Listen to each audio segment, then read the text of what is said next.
So the year was 1998. I was a young architect, and I was really excited to be working on my first project. It was a school for deaf children, Central Institute for the Deaf, right here in St. Louis. There they are. It was a big project, so this was a big team with a lot of really smart people on the team. Architects, engineers on my side. On the client side were some really smart people, deaf educators who had been teaching deaf children for 20, 30 years. There were even a couple of research scientists who were experts in sound and human hearing. So imagine that whole group of smart people around a really big table. And we got all the drawings spread out all over the table, and we're going through this thing, and the task that we were on right then was figuring out how to make this building as quiet as possible. So there was a kind of a break in the action at one point, and I popped off with that question that you might be thinking right now that turned out to be a really provocative question. And that question was, this is a school for deaf children. Why would it need to be quiet? Immediately, all attention was focused straight on me. Everybody looked up from what they were doing, and they're all looking at me, and all their gazes said exactly the same thing. Wow, he really doesn't know. And I think they were tickled, actually. I think they were really played by my curiosity, because in the next few minutes, I learned one of the first things about human ability that really started me on a journey, and that was that deafness, at least at this school, is not an all-or-nothing condition. At CID, they teach kids spoken English, spoken oral communication, but they can only do that in a really quiet environment. Over the next 20 years, I've been learning more broadly about human ability, and the lesson has been the same. And that's that human ability is never an all-or-nothing condition. Now, I want to dispense here with a word. It's a word that I've begun to distrust as a designer, and that word is disability. And I've learned to distrust it not just because it's impolite or hurtful, but because it's imprecise. It doesn't tell us anything useful that we can use for design to generate any ideas. I'm going to illuminate this with an example. Consider a bird. To a bird, every single one of us, every person in this room, has the same tragic disability. We can't fly. So now imagine an Olympic athlete, an Olympic gold medalist. Would you call that Olympic gold medalist disabled because they can't fly? Not only is it not descriptive, it belies everything that they're capable of. It skips right over focusing on that one disability, and it takes focus away from everything that that human being is capable of doing. And it's the same thing in design. So in my work, what I've been trying to do is to try to invert that. Instead of focusing on disability and barrier-free design and trying to focus on what people can't do, to turn it around and focus on ability and focus on what people can do. And I found that to be a more productive source of design ideas.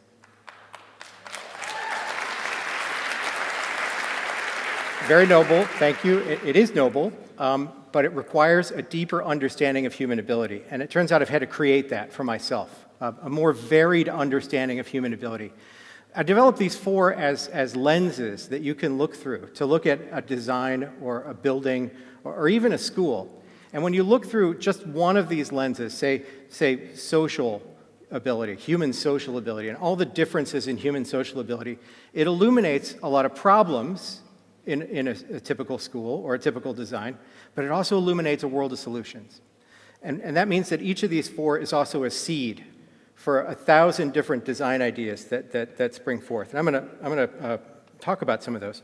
I'm going to talk about the bottom three of these because physical ability has been really well covered, and I only have a short period of time. So I'm going to start with sensory. Now, human sensory ability is really important for schools because you can't go directly into the brain. The only way to get knowledge into the brain is to go through the senses, generally through the eyes and the ears. And the other senses play a role, and we'll talk about that in a bit. But the only way, there's no way to just insert knowledge into the brain. Now, I knew this intuitively as an architect, but when you become a father, you learn it more viscerally. My wife and I have 3 children. They're actually in the room tonight. And they're beautiful, right? And I love these guys, but I gotta confess that on occasion, I've been tempted to just make a minor modification, just minor surgery, go in, and just put a USB port right in the center of their forehead. So imagine you take a flash drive and just go and just plug that right in there and upload maybe Common Sense 2.0, right into the brain, right? Yeah. But I can't do that. I have to go through their senses. So what I resort to doing, and they hear this all the time, is to say, my children, all your father really wants is your attention. Attention, that's the gold standard in the classroom. That's what we need for communication, right? If I have your eyes, if I have your ears, I have some chance of getting you to learn something. So not only did I have to understand human ability in a better context, I actually had to define attention. This is my definition of human attention in a design standpoint. It is focus on signal in the context of noise. And it's simple. It's beautifully simple. And in this context, signal is everything that reinforces learning. It's everything that carries the lesson. It's the teacher's voice. It's the image on the smartboard. It's the formulas that are scrawled on the blackboard. Noise is anything that interrupts. So it could be a bus rumbling outside a window just outside the classroom. It could be footfalls of corridor traffic on the other side of the classroom.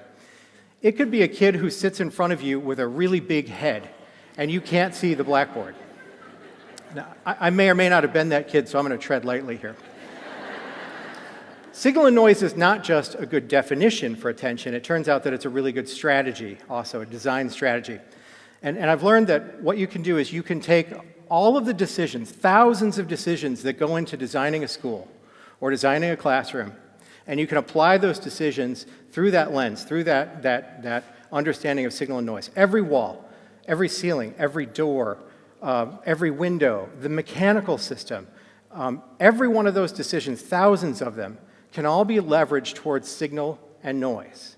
And occasionally you have a chance to elevate the signal, but mostly it's about keeping background noise low, especially with regard to the mechanical system. I'm going to showcase a few of those ideas here with a single classroom. This is from the Delaware School for the Deaf. We designed this one sometime after CID. The difference is that this population, they don't teach spoken communication here. All instruction is in American Sign Language. So when you learn math, you're learning math through American Sign Language. It's purely visual. And it's beautiful to watch, by the way, the richness of that language. But it meant that our classrooms had to be really keen and really keenly focused around that sensory ability of the visual experience. So I'm going to explain a few of the things that we did here out of the thousands. Look at that window, the window that's low enough that you can see out of. And you notice that it's at the back of the room. If I had placed that at the front of the room, close to the chalkboard, then you're sitting there trying to attend to a lesson, and you can see your friends playing on the playground out that window. And if you can do that, if I've given you the ability to do that, your brain could very easily decide that your friends are the signal and the algebra is the noise. And I know this because my brain decided that many, many times when I was in school. Also notice the shape of the room. It's kind of a long, skinny room. Most classrooms are kind of squarish. This one is narrow enough that we can slide those desks forward and put them in a nice arc, and everyone has the same visual access to the teaching wall. And everybody's really close to it. Nobody sits behind anybody else. This one has nothing to do with your ability to see or hear, but it was really important as well. In the early childhood classrooms, this is Delaware, and it gets cold in the winter. In the early childhood classrooms, where the kids spend the majority of the day on the floor, we provided radiant floors, radiant heated floors. And that's not so much about signal, it's about noise, because when your legs are numb and turning blue, learning is pretty much done. Another thing that we did in those classrooms in that building is we provided a dedicated fresh air ventilation system, not just because young brains need a steady supply of oxygen, but because sometimes cafeterias like to bake cookies. And if my mechanical system is recirculating air in such a way that I'm pushing this smell into classrooms all around the building, then we haven't just lost the students, we've lost the teachers. So that's sensory, and I've talked a little bit about how signal and noise impact the sensory landscape of the classroom. Now we're going to go straight into the brain. I'm going to talk about that cognitive ability. Now I'd love to tell you that I've found ways to make a school that makes children more intelligent. And I haven't done that. I'm still working on it, but you can't do it.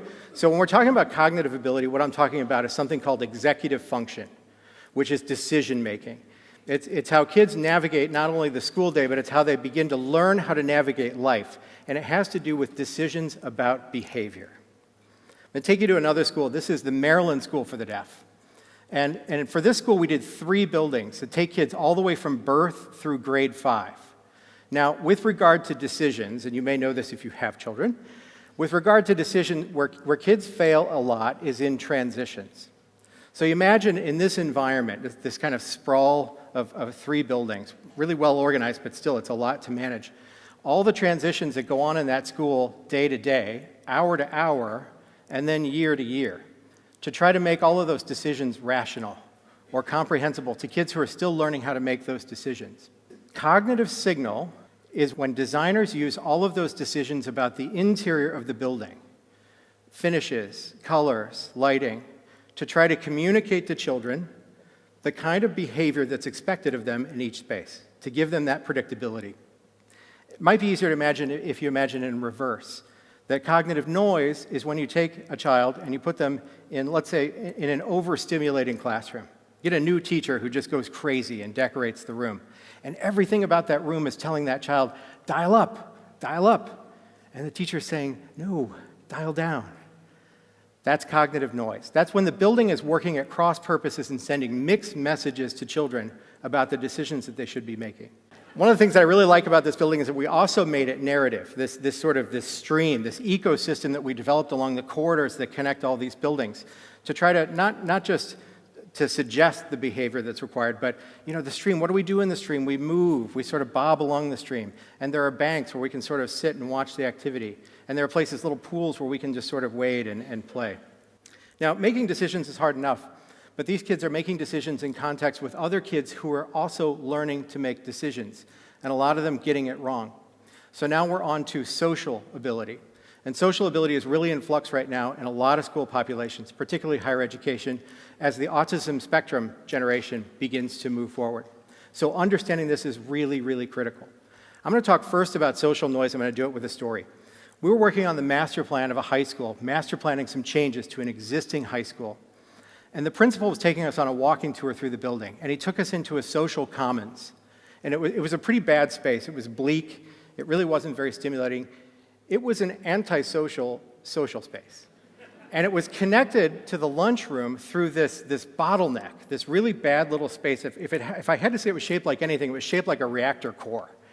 And the students would come into the commons and do whatever they're doing in their small groups, and then they would transition at a certain point into the cafeteria, and they'd walk through that bottleneck.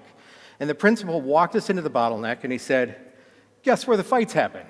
That's social noise. That's when the building is working at cross purposes with what you're trying to do to help make meaningful interactions and not unplanned ones, not surprise encounters, not taking hot groups of social interaction among teenagers who are probably talking about one another and then move them and funnel them through a space that's too small for those interactions.